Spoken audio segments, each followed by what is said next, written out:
des premières photos de François Hollande et de Julie Gaillet qui sont publiées par le magazine Voici. Voilà, c'est la première fois qu'on les voit ensemble. Voilà, compétition évidemment entre les magazines People, Closer et Voici. Et la une de Voici ce matin, François Hollande et Julie Gaillet à l'Elysée.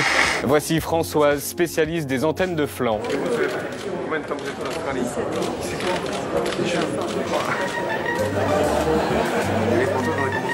Elle revient à chaque fois sur les antennes de flanc, mais lui... Donc je vais vous présenter les antennes de flanc de Sparrow. Très bien. Donc à un moment vous allez montrer.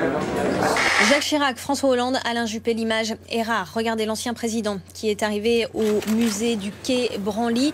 On l'a vu affaibli, mais tout de même souriant.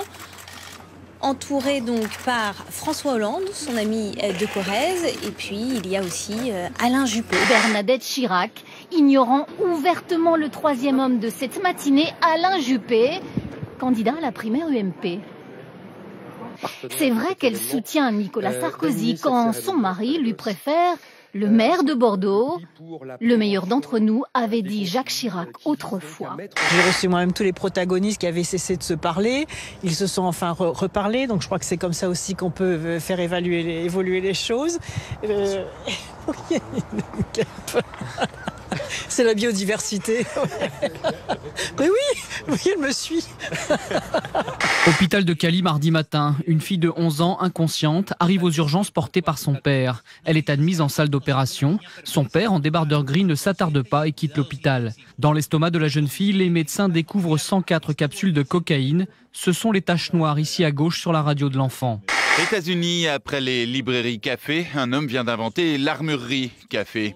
Ici, on vend des armes et évidemment, on ne sert pas du café, mais de la bière ou du bourbon.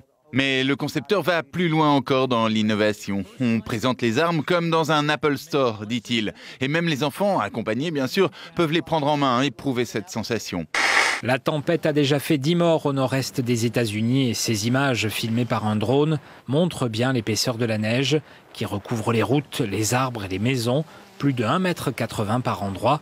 Les températures ne devraient pas augmenter avant dimanche. Conseil pour les habitants, ne pas sortir.